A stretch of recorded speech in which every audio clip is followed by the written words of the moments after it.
asalaamaaleykum mbokk yi xarit yi safo Yoff Média Info ñu ngi leen di nuyoo di leen ziara di leen baalu àq di leen baal di am mbégte ak contentement si ànd gi ngeen di ànd ak ñun ci seen émission Nay Leer nag te muy dalal Aziz Gningue di kenn koo xamante ne nii doon nañ ko dégg si gawar gi xam naa dañ koy bàyyi mu nuyoo ak askan wi su ko defee ñu tàmbali askan wi Aziz nuyu nañ la. nu ngay fay. jëlal ma sa micro parce que dafa mel ni. ñu leen di ziar bu baax. ayca. di ñaan yàlla émission bi. yàlla si yàlla def jàmm li nga si doon séntu yàlla defal leen ko. man mii li ma si séntu yàlla defal ma ko. amiin. ñu nuy Yoff gépp parce que nit foo juddoo màggee fa yoroo fa. say kilifa fa tane. dëgg la say mag say rak. boo nu ngi ñaan yàlla. émission bi dugg si bismillaahi rahmaani rahiim. kër bi nekk si alhamdulilah rabbil alamin. amiin nga nekk kenn koo xam ne la doon dégg si li ñuy wax gawar gi lu waral turu gawar gi. gawar gi lu ma jaaxal la. gawar gi Aziz dafa mel ni tey da nga xaw a kii de sama micro bi dama ko yëkkil tuuti. qu'est-ce yaa. non gawar gi.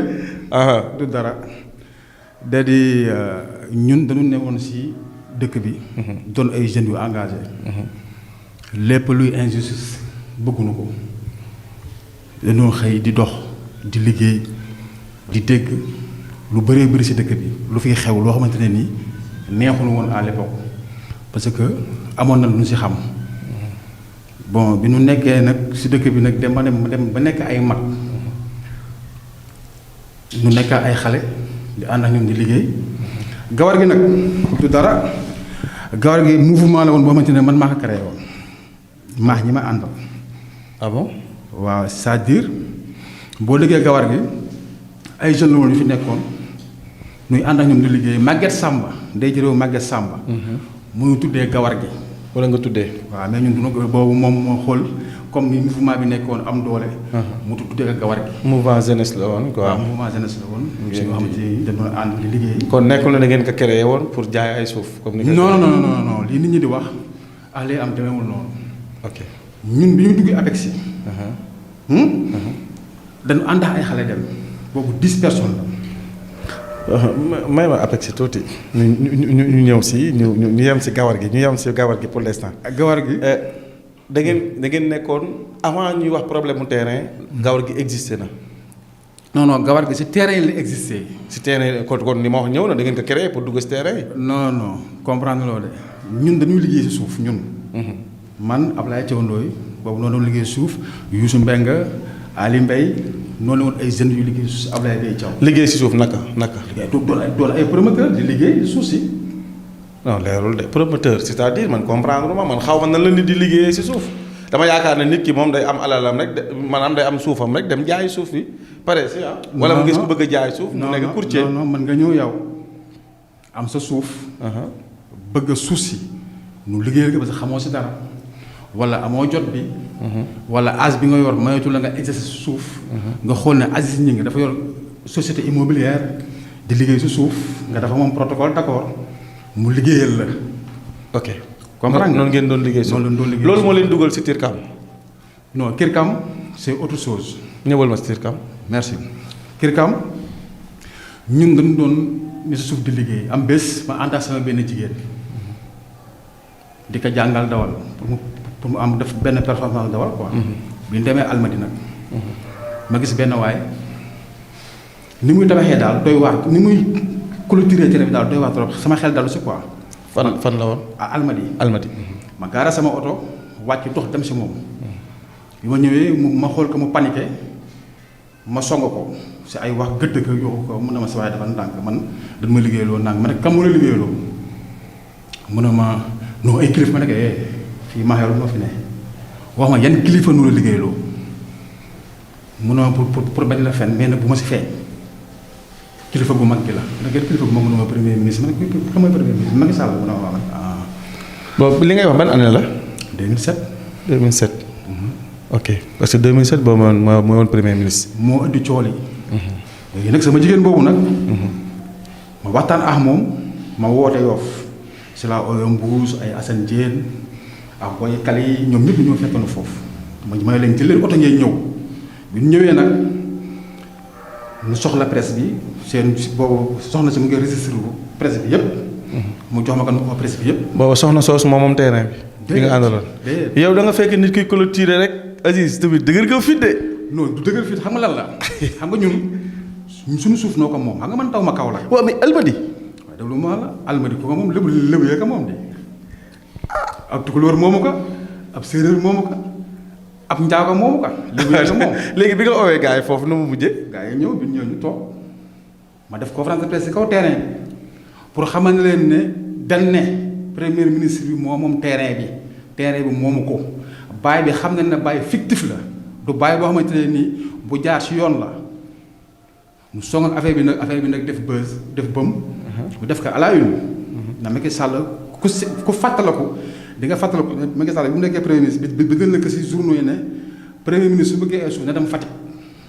mais loolu da nga doon bluffé wala instant yooyu da nga doon bluffé ba coup de poker la woon quoi. non bluffé wu ma de dama am lu ma leer certitude laa am ci loolu parce que boobu ñun xam nañ ne ñoom état bi yëpp li may wax nii mbay nga daan mu may dégg Abdou Samba may dégg Saldiga Sana bi parce que mën a laay jee dañ njëkk am problème foofu ak Lamine Faye c'est jamono boobu noonu. ba Lamine Faye jàppante fa am ñu jàppante bu metti c'est la oo ay nit ñu dox médiation ci mbay nga daan dem fekk ji Lamine Faye moo Saldiga Sana pour maax laay jeey mi doon jàppantee Lamine Faye mu arrangé diggante bi tànk jàmm.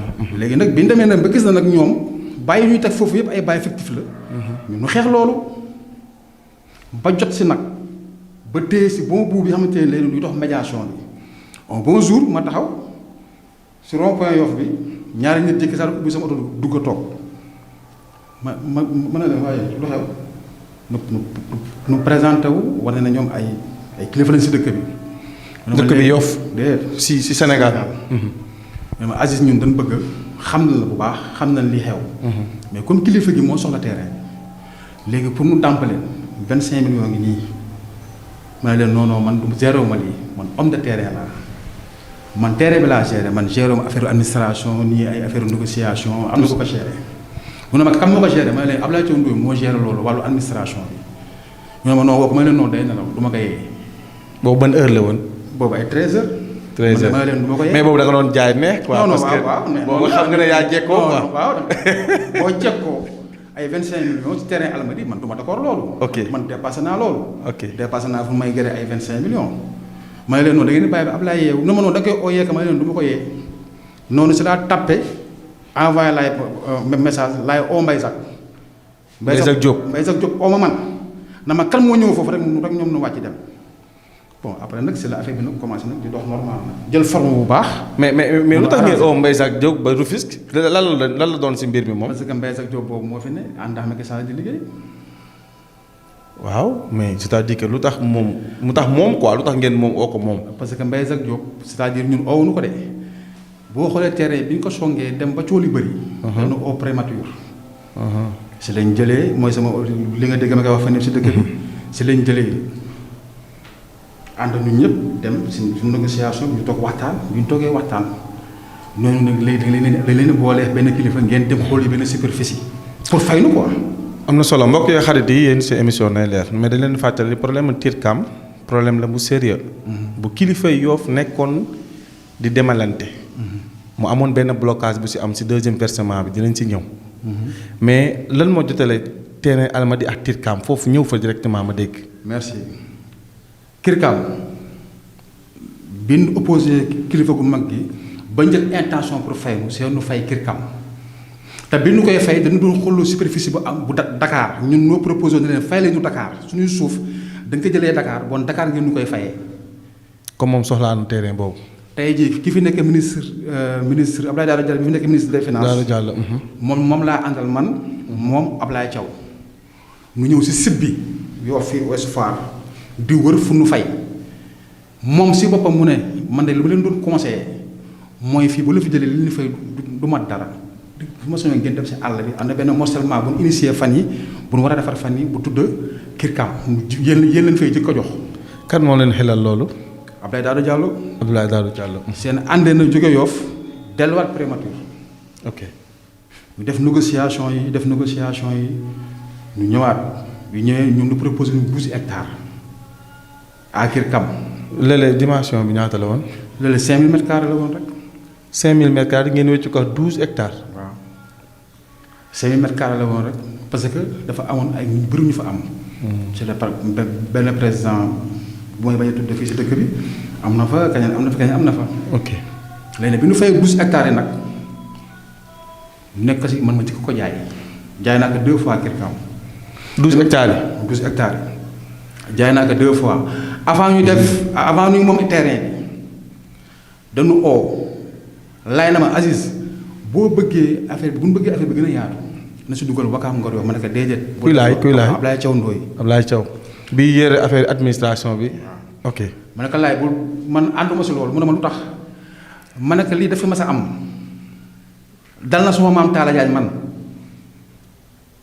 liggéey na ba tollu fenn fi ay waa Yoff ak ay Wakaam jóg di ko opposé fii si cité poste bi tey ma ne ko yeneen loolu laay bañ mu dal nu ëllëg da nga koy bëgg a jaay Yoff opposé la Ngor opposé la Wakaam opposé la te duñ xam les tenants et les aboutissants ñun li ko dugaloo woon dèjà bi nu waxee ne ñuy defar CCOD bi dañ ñëw jël jàllaay Yoff Laayeen jël ndey ji réew Maguette Samba jël Baye Jal Thiaw papi Babou Thiaw mii tey parce que terrain bi 7 personnes noo ko moom Abdou Aziz Ñing Ablaye Thiaw Ndoye Babou Thiaw Papis Ñing bu bàyyi Cerno Ñing Ndoye Sow Thiaw Laay bu jabari Ablaye Diouf Sarr yaa ngi dégg Thiaw Laay bu Baye Ablaye Thiaw. waaw xalif général des Layènes. waaw ok Ndey Baas parce que Ndey Baas li nga si dugal len dem ba au certain moment oto yi ñu yor dëgg la certes baax na mais moom comme dafa moom ay oto yu baax yoo xamante ne nii bon organe la.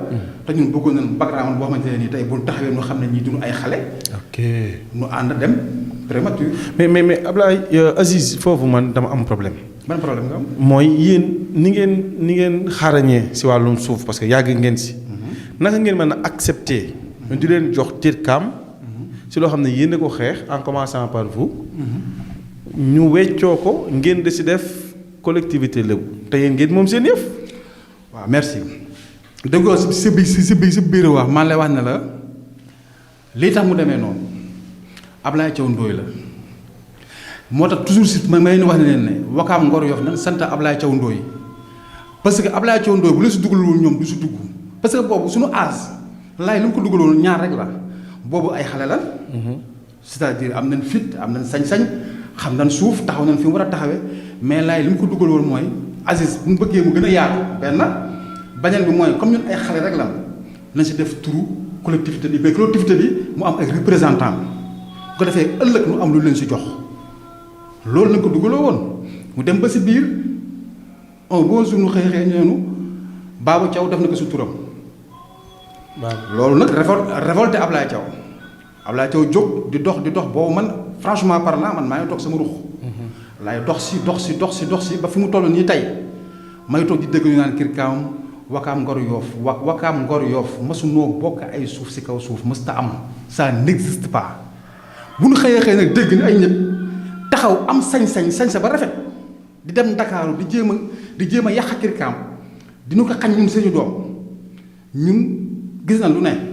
mais lan moo indi problème mu Kirkam bi ñu jaayee ko valeur 4 milliards et poussière 800 millions xaw ma je sais pas.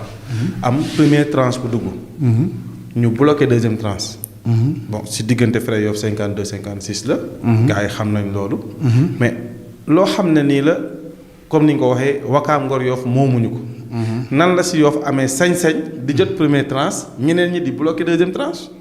non Yoff jotul première tranche Ablaye Thiaw Ndoye moo jot première tranche. Ablaye Thiaw Yoff mandaté ko woon. xaaral tuuti foofu moo wax la Ablaye Thiaw. Wakaam Ngor Yoff gépp noo ko mandaté.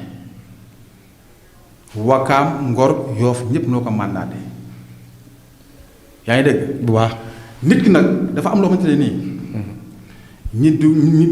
doo réer la fukk for fukk. doo réer la fukk for fukk. parce que moom moo leen si dugal te lu dem wax la. waaw moom moo leen si dugal. moo tax ma ne la doo réer la fukk for fukk. di nga am lu la neex di nga am lu la naxari xam nga tey Kirkam bu fekkoon ne demewul ni mu demee ñi tey Ablaye Thiaw dugal si woon ay collectivité léegi wax yooyu heure bii dépassé nañ fii heure bii dinañ jaay terrain bi ba lekk ko bu mu jeex kenn du ko yëg. léegi lu indi blocage bi.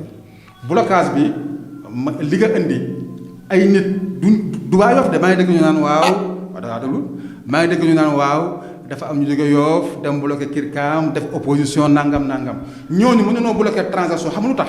déglu bu baax li ma lay wax. Aziz est-ce que yaa ngi suivre suñu émission yi nay leer. maa koy suivre bu baax. ah kon demal continuer. yaa may dégg. waaw. amul kenn si ñoom. ku mën a opposé Kirkam xam lu tax. bi leen ay lettre dem si notaire bi man da mës a gis sa doomi dëkk yow. man. musuma gis loolu si àdduna. man Kirkam. waaw bu say doomi dëkk nekkul si yoon dëkk. non ñun ñàkk noo nekk si yoon.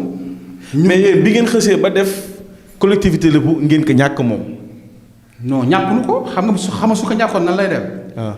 bon ñoom tey jii nu xam fa la Kirkam toll mais ñooñu ñëpp dajale leen xamuñu fa Kirkam toll Yoff gépp ñi taxoon jugoon di opposé ñëpp amul si kenn ku la mën a wax ne la Kirkam fii la toll.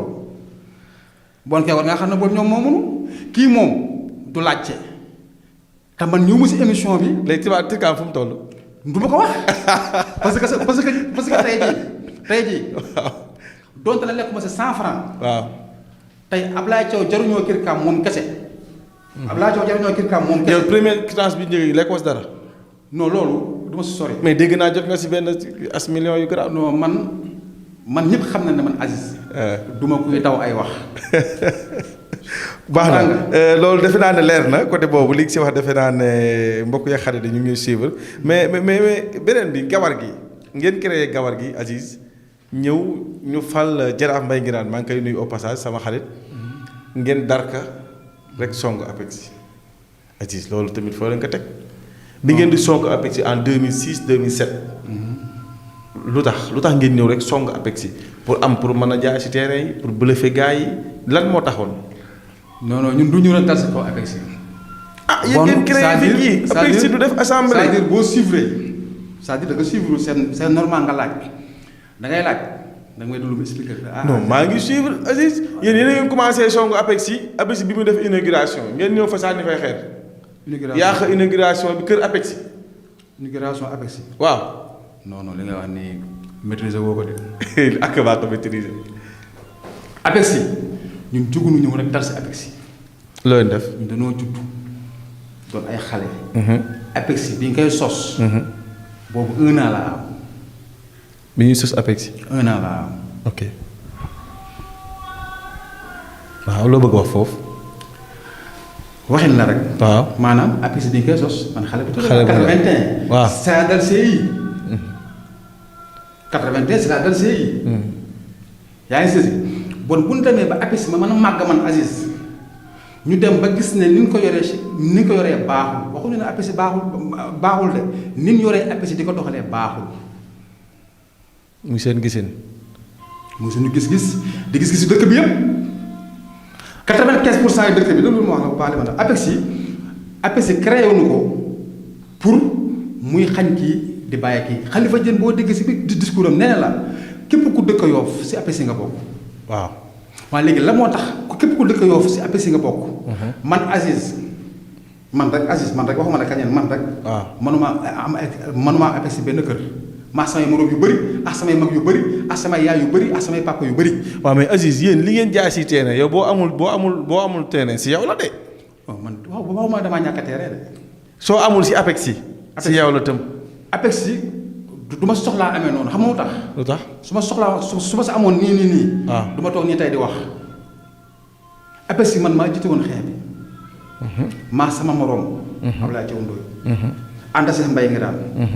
ànd Cheikh Doudou Mbengue ànd Cheikh Youssou Mbengue ànd Cheikh Jaraaf Mor Basek boobu nekk bul Jaraaf ànd Cheikh ay nit yu mat liñ doon. ànd Cheikh Mamadou Ndoye mii tey yaa ngi dégg.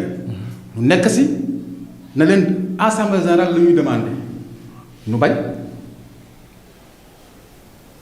ñu xëy ñu topp dëkk bi yépp ñu def genre meeting information di leen informer waa dëkk bi. Tóngoor Ndinaat Laayeen Daago daan fépp dem fa wax waa dëkk bi dégguñu comprendre ñun li ñuy def. mais boobu waa dëkk bi xamuñu yéenay kan yéen da ngeen nii rek. da ngeen bëggoo ne si kër dëkk bi lañ dëkk si lañ bokk d'accord si ngeen bokk waaye ñëw rek mag ñi dénk ay nit mbir. ngeen ñëw loolu ñu dénk ngeen bëgg a fuxati seen loxo. ñoom ñu résister ngeen bëgg a jaay seen ñu résister ngeen diaboliser leen ak dëkk bi. déedéet dama wul noonu de. noo demee. parce que loolu bu fekkoon ne dañ ñëw pour diaboliser dëkk bi. bon tey kilifa yi ne si dëkk bi ñu xam respecté leen dëggantaan duñ xëy oote médiation ñun dañu maîtriser li ñuy def dañu xam bu baax ni dëkk bi di doxee dëkk bi dafa am nu muy doxee APEXI joxuñu ko alalu Yoff pour muy APEXI association la bu Yoff gépp moom ñoom noo ko wax. waaw lu baax li ma lay wax. waaw ñu jël suñu patrimoine foncier. yow sa papa am fa terrain. am titre foncier privé. ñu def expropriation maanaam jël ko ci moom état jël ko ci moom. jox ko APEXI. mu def ay aménagement concerté nu am lu ñu jox famille bi daba famille bi. famille boobu dafa am concept bu tax mu nangoo ñàkk titre am jox ko APEXI. waaw. lu dëgg. waaw léegi ñun bu ñu defee concept boobu ñaan nu may leen famille yi ñëw nu waxtaan ak famille yi jël seen alal restitué leen ko am sa tuuti ñoom ñu jël terrain yi war ko jox waa Yoff tey nu maa ngi dégg nu demande extension waa nan def nii pour Yoff Yoff ba leen joxe extension yàgg na mais tey joxe mi si boppam parloo ngi si bien sûr joxe mi APEXI si boppam terrain yi si boppam di ko joxe. waaw parloo mu ngi si biir parce que mu tax coom tey yow da ngaa am kër APEXI. man déedéet man boobu fekkuma fi. waaw loolu seen kër yow ba mu daj. kan ma fa am APEXI. suñu kër. kenn amu fa APEXI de si li ba xam. bëri nga si moroom nag ñi fi taxaw ñëpp ñi fi toog ñëpp amoo si kenn ku sa mag wala sa papa wala sa rakk am nga APEXI. APEXI dem nan ba ñun ñëpp moo ne woon problème mu Yoff mu am benn mythe bu nekk si dëkk bi ñun nag ñu jóg ñun bu ñu jógee parce que dëkk boo gis dafa am yoon. waaw loolu li nga wax am na dëkk boobu dafa am yoon APEXI mu ngi doon doxal yoon quoi qu'on puisse dire bon à notre connaissance. képp ku bëgg si terrain bi dëkk Yoff da ngay ñëw di verser nu mu ko mane. mais loolu am dimbal la. bu sa versement jotee ñu jox la terrain. mais nag waroon naa continuer. waru woon a yem si ñenn ñi daa waroon a tas dëkk bi. Ngor dama lay wax rek zone de station Ngor village. waaw amul génn kër.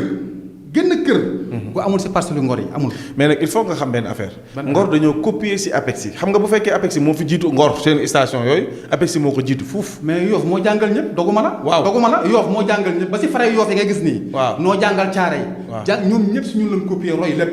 waaw zone d'extension si ñun la ko ñëpp royee mais ñun noo gën a échec.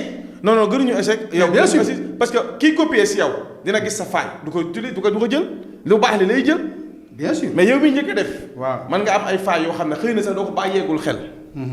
mais faay yooyu nag bu la si indilee ñu ñëw na la yee la si loolu na la am ngeen faay. Birame Gningue dafa dox si médiation bi Mbaye Ndoye banquier dafa dox si médiation bi man Ablaye Thiaw Youssou Mbengue Birame Gningue noo ànd ba si Mbaye Ndoye banque islamique boobu cool yi Yoff yëkkaguñ ko sax ñuy comprendre dëgg xam dëgg li may wax ñuy dox di négocier ñoom ñu taxaw fi ñu taxaw na ñett. mais nag Aziz nañu waxante li fi ne. muy lan. Mbaye du moins APEXI ñoom la ñu fal. lu leen ñoom la mag ñu jox mag ñoo leen nangul. noo leen jox zone d'extension bi. ñu waaw lan. lépp loo xamante ni foncier la bu Yoff moom. ñoom lañ jox autorisation pour ñu gérer lool. bien sûr. waaw donc kon ñoom nii seen xam-xam tool doxalin nu ñu mën a doxalee lañ koy gérer. yéen bi ngeen ñëwee da ngeen war a boote si ñoom mais pas ngeen di dirante ak ñoom mbagg di leen def ne li ngeen. non ñun amuñu ko ñuy diranteel mbagg xam nga amuñu ko ñuy diranteel mbagg. ba pare ngeen dugg si zone boo xamante ne ñoom ñu ngi fa nekkoon di lotissé ngeen commencé dagg di jaay di maye. waaw xam nga. di maye officiellement di jaay officieusement. non ñun man musuma fekke dama lay wax rek. waaw damay wax day leer parce que ñëpp ak may setaan. Yoff képp ak may setaan. xam nga tey bu ñu toogee diaboliser Aziz diaboliser Ablaye Thiaw APEXI ba mu daj doo fa gis fa Ablaye Thiaw Ndoye jaay doo fa gis fa Aziz ñi nga jaay acte de vente je suis signé monsieur Abdou Aziz ñi d'avoir vendu sa parcelle à temps doo ko dégg doo ko gis. APEXI écologie jaayu leen foofu. APEXI écologie nag voilà foofoo neex fi nga laal nii foofu ma neex nag. ñëwal foofu. foofu laa sa war a waxee. zone écologique. dañ ñëw mu nekk un pays ça appartient à une famille si Diop pour muy leer. Ablaye Samba moo yoroon terrain boobu am si possession coutumière. njabootam nu may dégg Ablaye Samba dëkk Yoof màggee Yoof doon fi kilifa mu di ko néewal doole si alalam. kan moo ko doon néewal doole. APEX ñun si leen duggee si biir booy seet coowal APEX lépp nag kaay ma xam la benn affaire nag Ablaye Samba moom bokk na si li ko sabab néewal doole gundoon néewal doole Ablaye Samba moo gën a yokk xeexu APEX tey xeexu APEX foofu la déclenché. si Ablaye Samba. waaw man a Ablaye Thiaw. est-ce que waaw demal. man a Ablaye Thiaw nooy ànd man Ablaye Thiaw Ablaye Pape Ndiaga Samba doomam. ànd bokk si yeneen projet yu ñuy liggéey. Pape Ndiaga bi gaañu. Pape Ndiaga de mu ngi fi deewul. ah ok moo ne Sotrac. d'accord Pape Ndiaga man ka waaw Pape bi lu tax problème yi yëpp am.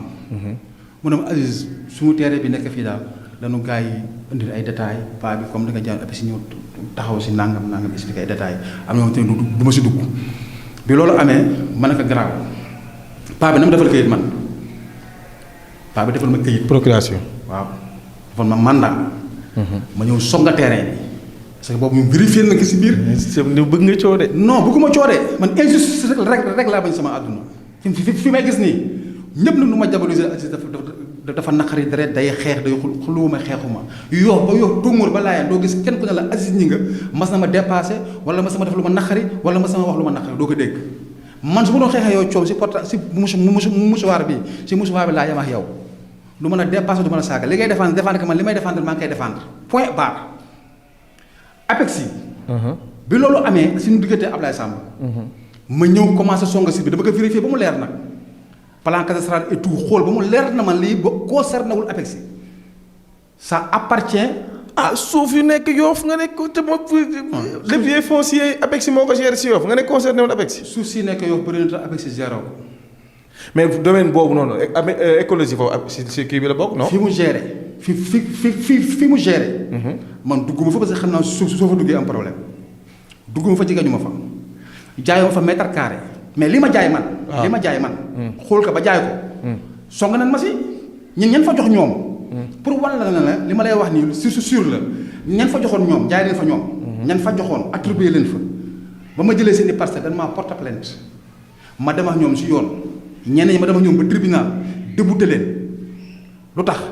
lu tax parce que APEX amul habilité pour joxe foofu benn parcelle.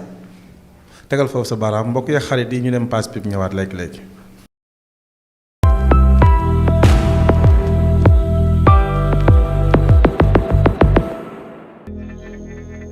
Vous l'attendez, il est là devant vous. Personne n'a plus besoin de perdre du temps ou de se fatiguer. Mondo Pressing est là pour vous faciliter la tâche. Mondo Pressing est une enseigne de pressing 100% écologique utilisant l'aquanettoyage. Un procédé ultra moderne et adapté à tout type de vêtements d'intérieur ou d'extérieur, quelle que soit la fibre, même les plus délicates. Leur technique de nettoyage à l'eau avec des produits lessiviels biodégradables et 100% naturels vous garantit aussi non seulement une grande sécurité pour tous vos textiles fragiles ou élaborés, mais aussi des couleurs éclatantes, une fraîcheur parfumée, un toucher agréable et des résultats de nettoyage exceptionnels tout en préservant l'environnement.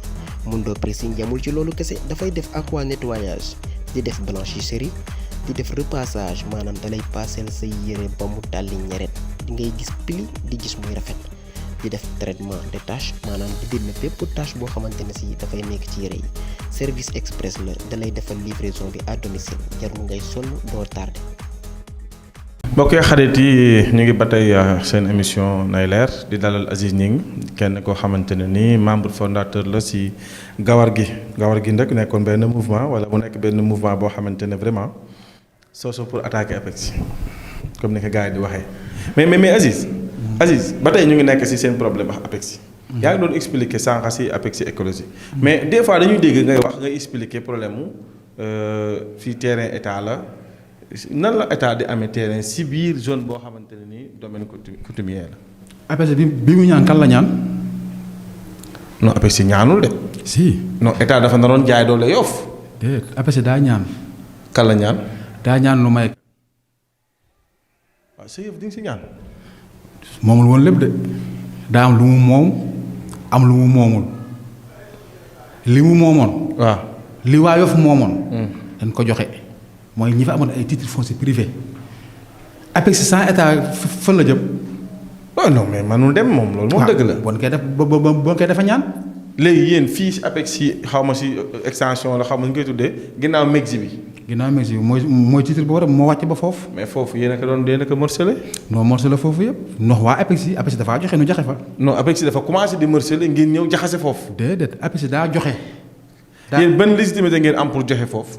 waaw dëkk Yoff rek am carte d'identité Yoff comme ñëpp. waaw mais loolu doy na waar ah. doy lu waar de. beneen bi yéen. dañoo dégg da ngeen créer benn haut conseil des notables. parce que APEX yi coutume bi la àndandool parce que Yoff coutume bi moo ko géré. coutume bi ànd ak APEX di liggéey macha allah. yéen ngeen bëgg a dal seen kaw. créer seen coutume bopp. dal seen kaw. non demewul noonu sax APEX yi ku dul ndombi tànk ku dul ndombu tànk yaa ko wax léegi yaa ne APEX yi mag ñi ñoom lañ jox.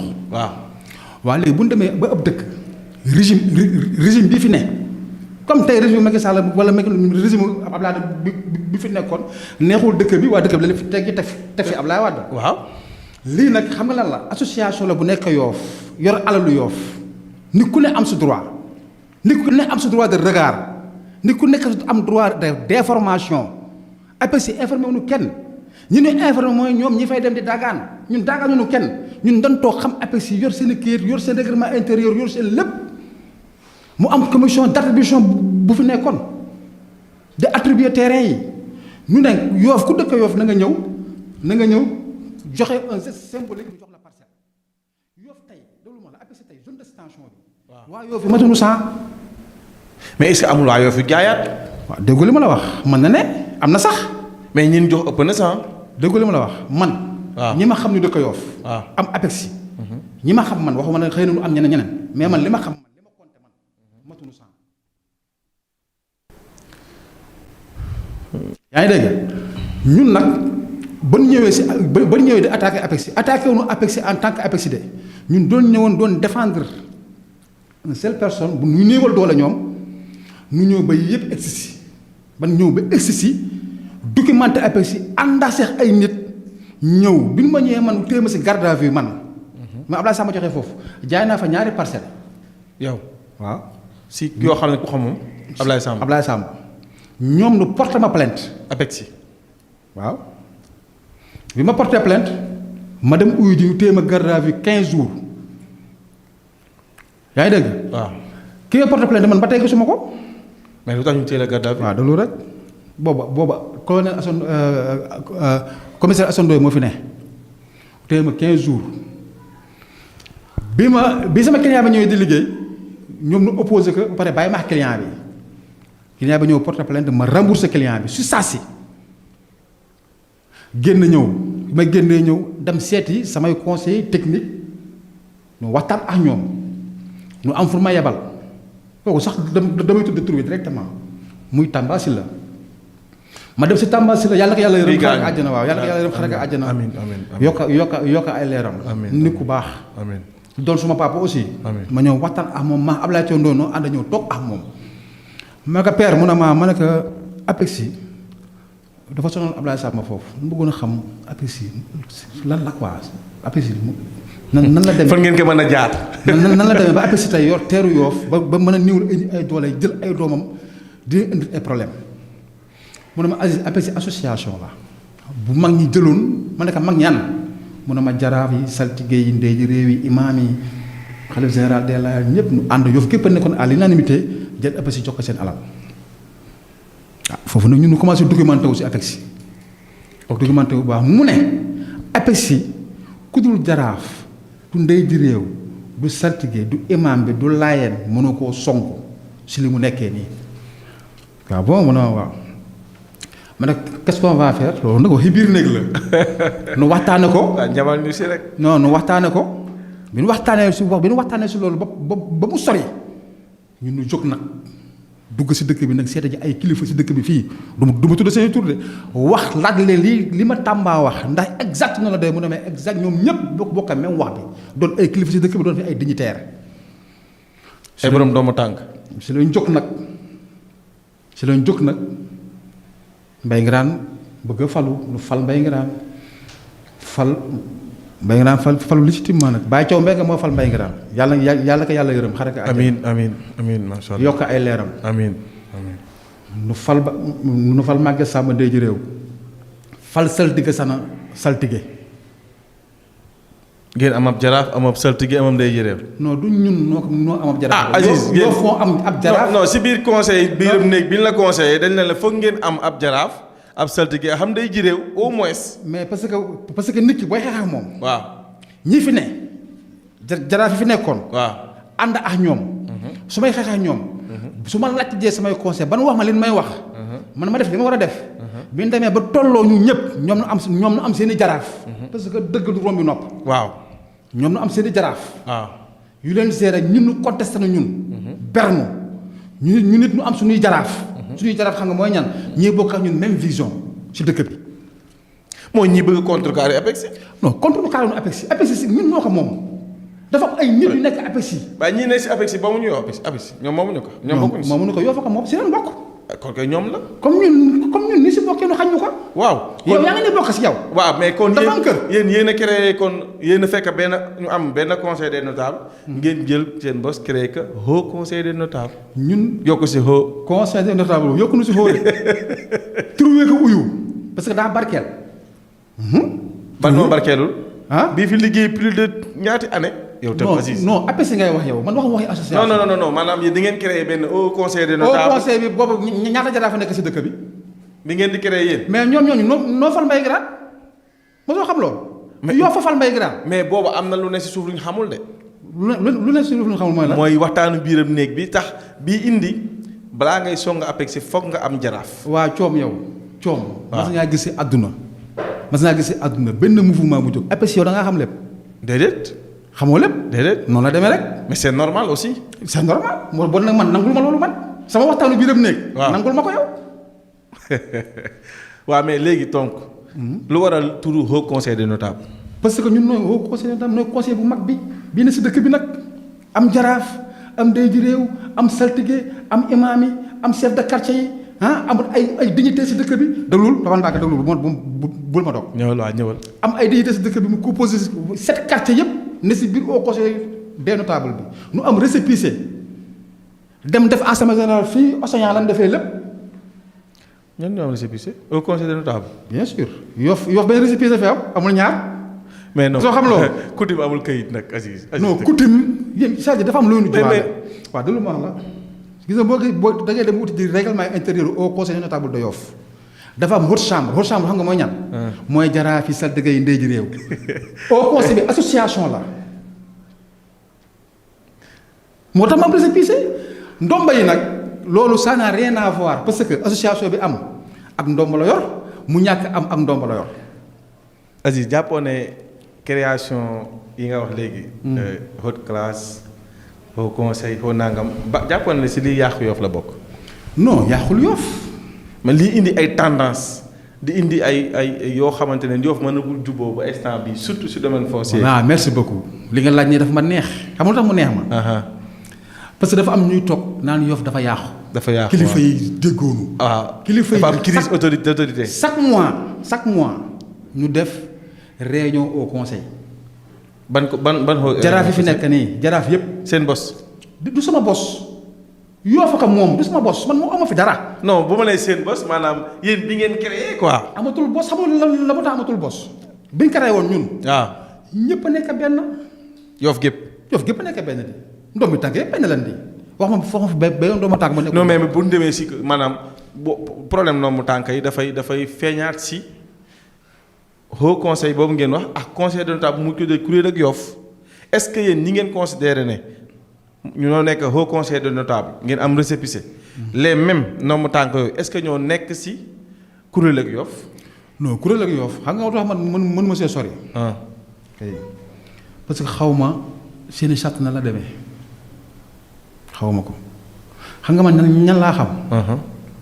ñii fi nekk boobu ba tey ba si passé bii passé nii assemblée générale APEXI bii passé nii. waaw bu Serigne Mbaye Dièye nekk président nii. waaw mag ñi ngay wax nii. waaw noo validé ak toogaatam fii si dëkk bi. yan mag. si jaraaf Sini Gueye Babacar Mbengue ñoo validé ak toolaatam ñoo wax pour mu toogal. bien sûr noo fi nekk ay ndombi tànk kilifa Yoff yaa ngi noonu di. waaw parce que tamit question bi laajoon naa ko mais parce que Yoff gépp li muy demandé loolu la aussi mais defe naa ne leer na bi ñoom noo ko validé APEXI bu Serigne Mbaye Diène bu toogaatee si dëkk bi nekkat président APEXI mag ñi ñoom noo fi ne yenn mag a fi ne c'est-à-dire xam nga man dafa am loo bëgg a xam coom yenn mag noo fi ne yu mën a validé. de ñooñu kay amuñ ñu leen ëpp. amuñu ko si mag non man te nekk. respect léegi nag li fi ne si Yoff yëpp di lëndëm pour mu leer pour Yoff yëpp xamee ko noonu parce que nit da ngay nangu li yàlla dogal si nit ki pour nga noppala ko gis nga li yàlla dogal si nit. doomu aadama da kay nangu nga noppalu. gis nga Yoff na mu mas a demee ba tey noonu la mas a demee Baye Talla Diagne sama maam Baye Talla Diagne ba fi ma toog ak yow di wax nii Yoff na mu doon doxee lay doxee ba tey xam nga lu tax. parce que tey ñun noo moom suñu Yoff jël suñu ndomba fal leen fal ay jaraaf fal ay saltige fal ay ndey ji réew dëgg naa bi parce que am ñu naan am na ñun fal ñu daaru yoon loolu man du ma si sori mais Yoff ñin fal nit ñi xam nañ leen. te ba tey jii noo dirigé Yoff tey ba suba. bon ku ne noonu mu tànk moom. comme xeet a koy falu. boo si bokkee kenn mën la ko teree falu. merci loolu defe naa ne beneen organisation la. mais bi ngeen defee seen conseil ba pare si ngeen doog a attaqué waaru xaas. kan wameelu xaas. waaw. déedéet wameelu xaas. wameelu xaas yéen a ko jaay Ziz. wameelu xaas. waaw déedéet wameelu xaas Yoff a ko jaay. ñan ñoo Yoff APEXI. ñan ñoo Yoff déedéet. mais quand on dit Yoff c'est APEXI. non du APEXI. c'est lui qui gère tout ce qui est foncier. APEXI association la. ah mais nag man de. APEXI yoonam nekkul si wameelu xaas déglu bu baax li ma lay wax. déglu bu baax waaw. te yoonam mosu see nekk nag wax dëgg yàlla lu waaye bañ nit waxal ka li nekk si moom. mbokk yi wameelu xaas moom boo paasee armée de Dakar suus ga. déedéet wameelu xaas mooy ginnaaw jàmmalaay. da ngay armeeru jàmmalaay laa bëgg a wax. baal leen noonu soo paasee armeeru jàmmalaay laa bëggoon wax. foofu mooy wameelu xaas. foofu mooy wameelu xaas. suus nga jëm na le. wameelu xaas ñaari portion la. dafa am liy tolloo école bi. loolu école lycée Yoff xam nga dafa am APEXI 1. am wameelu xaas. waaw wameelu xaas bu njëkk ga. waaw loolu Yoff a ko jaay. loolu kenn amul loo siy discuter. beneen wameelu xaas ngeen attaqué deuxième bi. ñun deuxième bi ñun noo ko defar. defar si naka. ñoo ko terrassé defar ba mu baax ba mu tàlli. mais aussi yéen itam dëgg ngeen fii de yéen da ngeen di fekk loo xamante ne nii xam ngeen ne bu ñu jaayee première bi. mais baa ko jëlulee. waaw baa ko jëlulee. ñu jox ko dëkk ak Fatick comme ni moo demee nii. mais ñi fa dëkk nii dëkkuñu Yoff. ñi fa dëkk nii. ay benn ñoo fa dëkk Yoff. waaw mais attention dafal doucement man du ma defar sama site ba bu baax fare sama xaalis fay samay machine fay lépp Yoff moomul foofu. kon yéen Yoff la nekk nag man Yoff laa dëkk nag am naa droit demander fenn ñaan ko nu may ma ko. mais Aziz kon yéen a boole woon ci terrain CM bi yéen a ko bëggoon jaay foofu yëpp ci la bokk. non CM bi. lycée Yoff CM bi daa am fu mu yem. maa ngi dégg si dëkk bi ku nekk. non maanaam terrain bi ñu daan defee. éducation physique. fa ngay wax déglu rek su ma déglu rek di nga dégg normal. aywa ñëwal. wameelu xaalis bi ko defaree. waa Fara Yoff dañ ñëw opposé nu. du ñu opposé. man ban Fara Yoff bii fi newoon. fi newoon à l'époque. bii jiitu 52 bi quoi. waaw bi leen jiitu. ok bi ñëwee du ñu opposé ñu dafa ñoom ay bras de fer. ñu dem ba terre bi duggal laayeen ëttëb laayeen ëttëb Seydina Limaamu faran rek les terrain bi mu def homologation de partage waa laayeen jël nu jël jox waa Yoff. mooy ki ngeen jël jox waa Fara Yoff bi. waa Yoff Fara Yoff waaw ñi opposé woon ok waaw ñu jox leen seen wàll. ok ngeen def ko 3 parties ñu ne Yoff ka moom. d'accord parcelle mu nga fa man liggéeyatuma parcelle fa mu ne sama yoon nekku si man daal li ma moom man max ñi ma àndal ñun jël nañ suñu yëf te kenn nag gisaguma si ñi sa jaay bëriwul ñi sa des nag fa leen dëkk am na yoo xamante ne boo demee tey si suñuy kilifa ñun. am na ñu jaay suñu mouvement bi ñi fa amoon. waaw ñii dañ jaay ñii dëkk.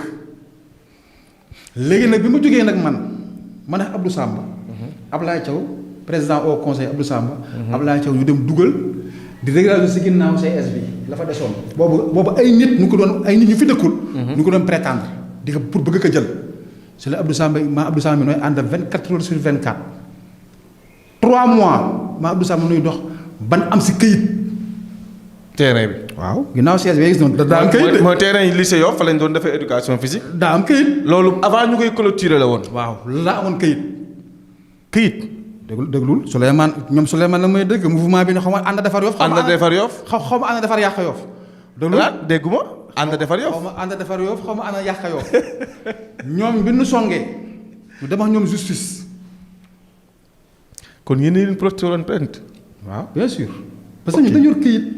mais yéen foo leen jëlee këyit nooy mën a def am terrain boo xamante ne nii terrain vague la Yoff moom terrain bi ngeen ne wutal këyit mu nekk lu privé. Yoff su ko moomoon état du lu si jox këyit. Yoff li mu moom. coom doo fa dem man du ma fa dem. waaw mais terrain boobu bi ngeen koy utal këyit kan moo ko moom. kenn moom état. DPM bi la nekk di. état tamit am na doole day ñëw. non DPM bi la ne lépp luy DPM état ka moom. domaine maritime.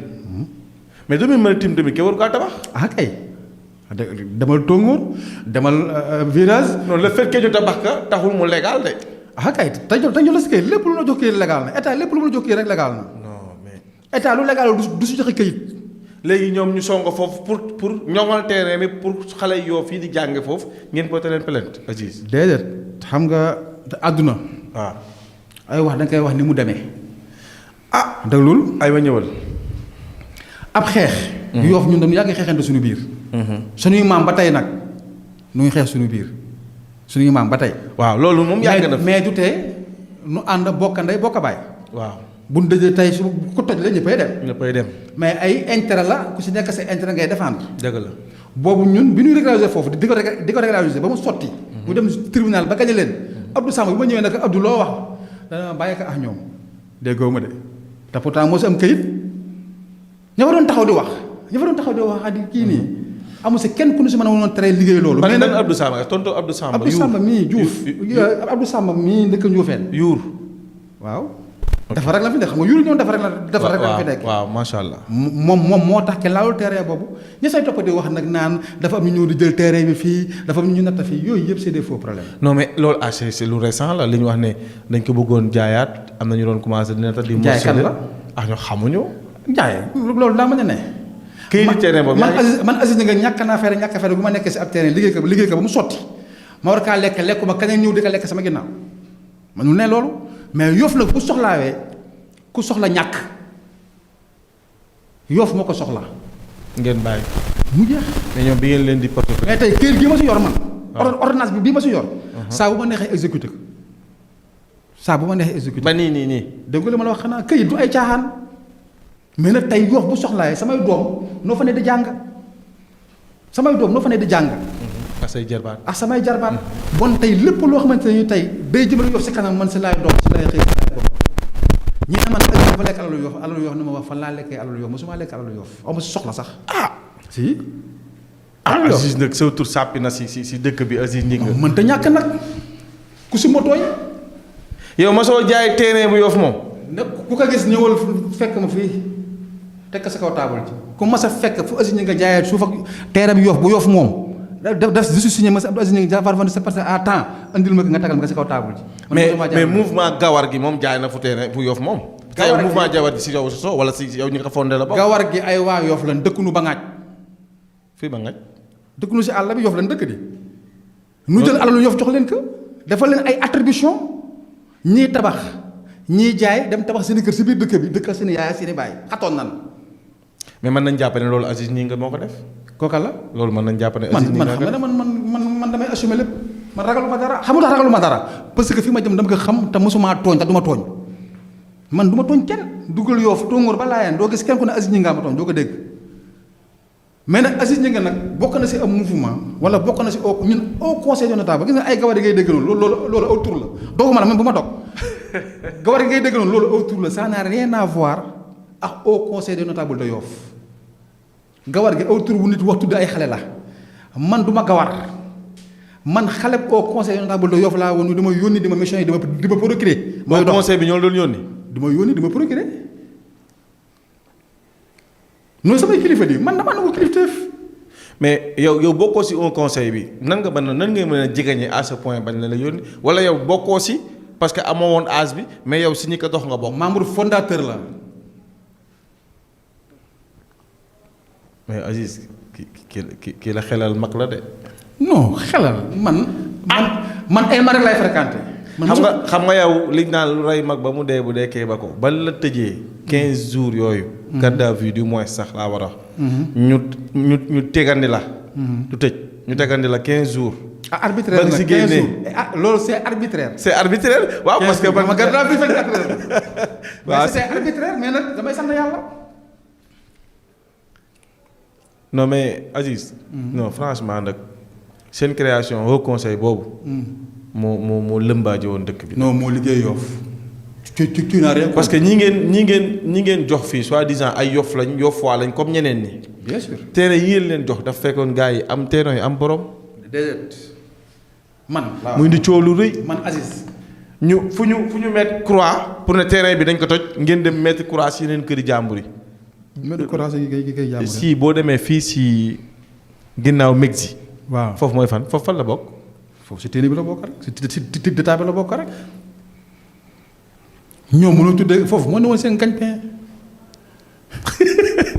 gagne-pain maanaam. foofu ne woon duuru lekkukaay bi nii. ngeen xam ko. ba ñaa xam ñun dëkk bi leen dëkk ay jàkkatu suuf lan leen xam si suuf ñoom xamuñu ko si suuf pour te faire comprendre ñun leen xam si suuf. association ba nekk noonu. ñun leen xam si suuf ñoom xamuñu ko si suuf. day na waar léegi foofu kañ pee noonu moo tax ngeen dugg fa lëmbaaje comme ñëpp. non lëmbaaje wu ñu de dañoo tekk si yoon man samay bàyyi génn na man képp ku ma jox foofu sa bàyyi génn na. mais ABC aussi bàyyam génn na. ABC. foofu noonu. waaw gisaguma ko de ñoom de fan yii dégg naa nu ngi recensé pour nit ñi pour nu defal leen ay. sa bàyyi bu ñu koy génn da ngay wane ne yow sa yow dafa kii dafa. légal dafa destination yi man sama yoon nekk fa ñoom seen zone destination ka bàyyi génn ka mu ñàkk génn man ça me concerne pas. man ti li ma nekkoon doon ko jox ay nit man seen këyit génn na. mais. Aziz du ñu jeexal te waxuñu si problème mu jàmmalaay. jàmmalaay fu mu nekk nii ma doon du jour. te man maa ngi dégg problème bi yëpp dégguma si Aziz. yaa ngi si biir wala léegi sax. maa ko jiite. yaa ngi jiite jàmmalaay. est-ce que man nga si wax man nga ñu si wax dara. waaw loolu leer nañ. jàmmalaay. xam nga man taajaan sama maam la. waaw. sama maam la tey ndomba gi muy takk tey mën naa koy takk. kon yow jaraaf nga doon. bu wér bu kenn dul werante. parce que. ñu dem ku naan ba ko yokkoo ñëw fii Baye Talla Diagne dafa liggéey foofu cité poste yëpp Baye Talla Diagne dafa liggéey moo ko titré liggéeyal ko Yoff mu leer nañ mu xeex sax ku ne nag wax dëgg yàlla. Yoff nangul ko lépp nag mu xeex ko ba titré la lépp. jël ko restitué ko Yoff. moom Baye Talla Diagne. waaw delloo ko Yoff si anam bu rafet nag yaa ngi dégg. ñu dem ba ay nit ñëw fa di prétendre état ñëw jël fii ku ne jël ñii jël fii état bi ñii jaay fii ñii ñun ñu ñëw soog a dal si kaw terrain bi.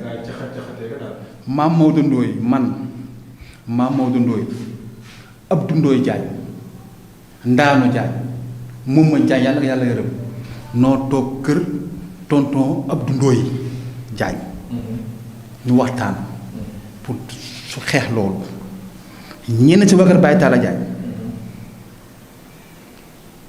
bi ñu defee loolu ñu somb site bi ñu dem ba si biir ñun maam Maodo am problème. ñi àndoon noonu. ñi àndoon ñu ñëpp. am problème Maam Maodo Ndoye. ñu am problème ak Maam Maodo Ndoye Maam Maodo Ndoye àndaax ndombi tànk yi. mais boobu conseiller la daal. déedéet. conseiller la daal waaw. est-ce que. ñu jàkkaarloo di xeex ba dem tribunal ci terrain jàmmalaay bii waaw dafa am ni ñoom tey nit ñi dañuy wax rek xam nga duñu xam au juste histoire ni mu demee. pour mën a régler problème boo xamul histoire ni mu demee mënu ko régler te tey Yoff dañuy wax rek duñ créer dara lu nit xeex ba mu sotti rek du sotti am borom. jàmmalaay nu ñoo fekk état def si ay boo jox si facilité building jox si coopérative bi dem jox ko Namora dem di ko tabaxal ay kër fële sa Malika joxe si ay bàyyi am ay échange yoo xamante ne ay waa Yoff lan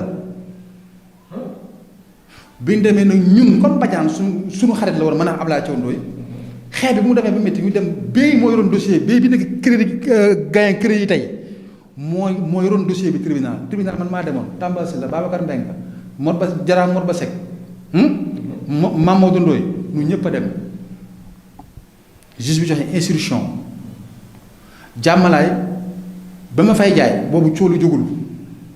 yow mi maa jëkk a jaay jàmmalaay si état bi li état bi jël. te lu baal ma lay wax nii. ba dafay xeex man maa fa newoon di xeex Abdoulaye Thiaw Ndoye Djibril Mbengue Ndoye moo juf Samba doomi papa Alaaji Samba nuy xeex foofu boobu Yoff kenn jugul kenn xamul lu xew ñun nuy bañ ñoom nu jël suñu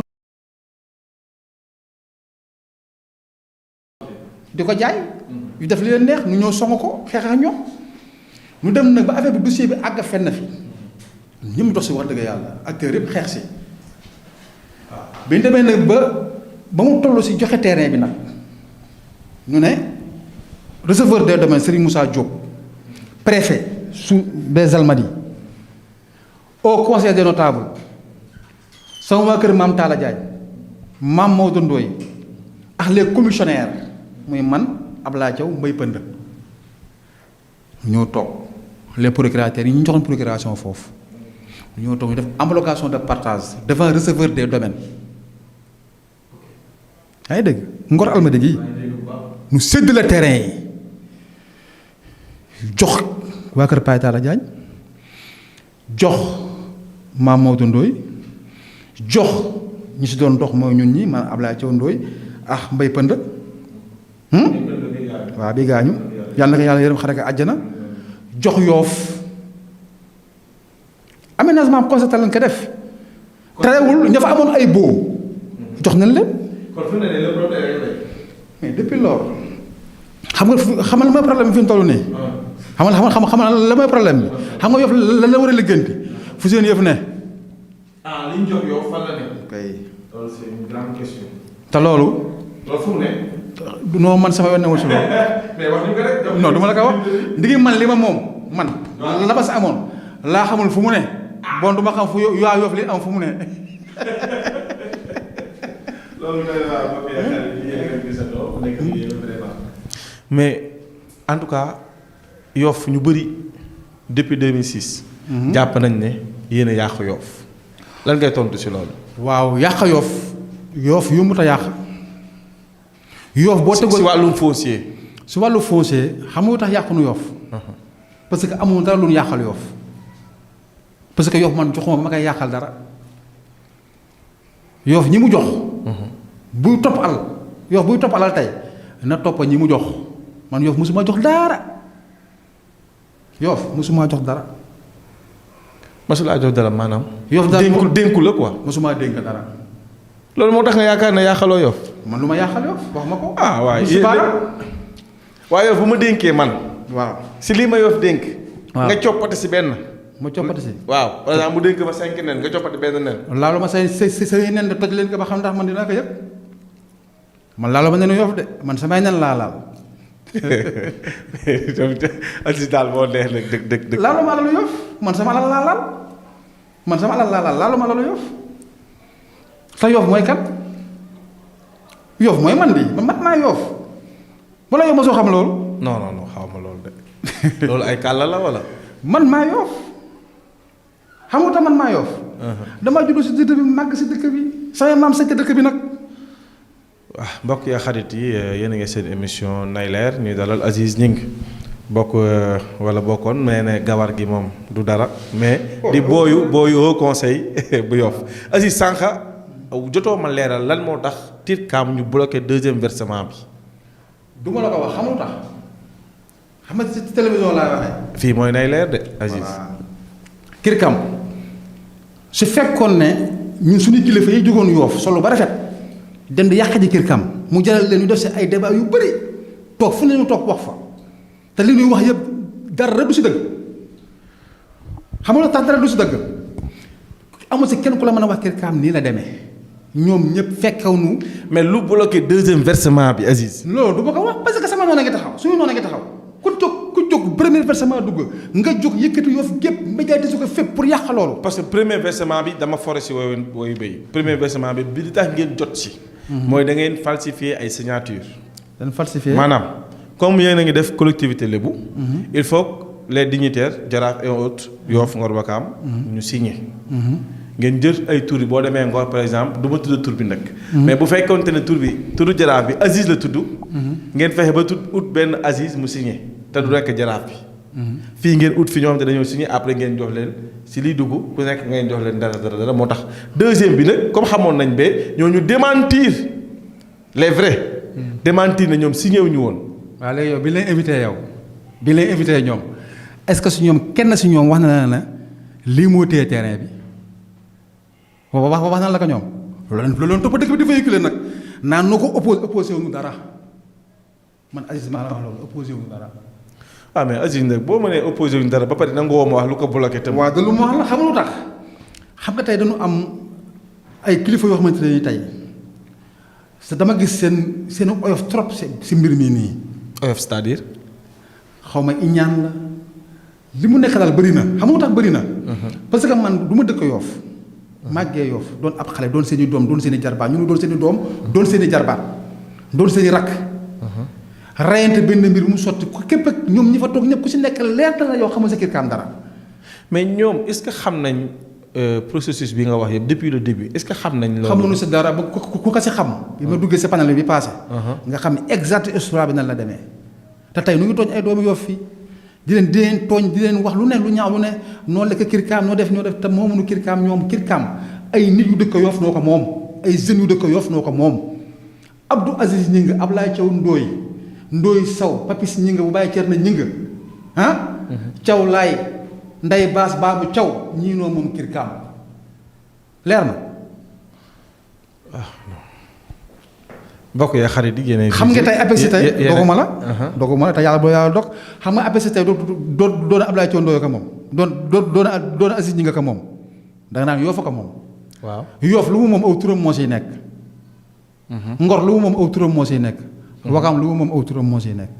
lii nag ay jeunes yu dëkk Yoff liggéey ko si ba nu nekkee xale ba sax bi jaaw tey jii noo moom seen yëf te ñoom bi leen oowee ñoom ñëpp am oo leen ñoom nga leen la moo bloqué kirkaam. doo ko déet man wax nañ ma ne ñoom ñoo bloqué kirkaam. c'est archi faux.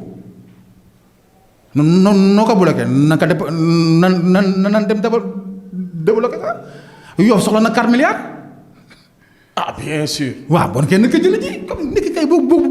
non première tranche bi. dëgg la mooy 4 milliards. waaw bu ma juumul 800 millions bu ma juumul ah. waaw mais en tout cas 4 milliards yu teg la. dalu ma la première tranche bi. dalu ma la ni koo yónnee xale boo ko yónnee. si sa alal. nga yónni ko. mu dem di jëli ji alal ji. nga yónni ko mu dem ñëw. dina sàkkal loo siy am. bon war nga xam ne moomu kii moom kenn du ko sàkkal lu muy am. loolu moom dëgg la. kii moom kenn du ko sàkkal lu am. boo war nga xam ne moomunu. Wakaam Ngor Yoff sur moomoon. kenn du leen sàkkal lu ñu siy am ñoom. dëgg la lan mooy kàddu gu mujj. kàddu gu mujj sant Yoff gépp di gërëm waa Yoff gépp di la xamal ne bon ñun nekkuñu si Yoff pour di yàqal Yoff dara. ñu xam dëggantaan. xam ne na mosunoo yàqal Yoff dara. nit ñi nag mbir bi nag dafa yàgg na noo waxal lu bon nu noppi rek. parce que xam na ne tôt ou tard dina leer.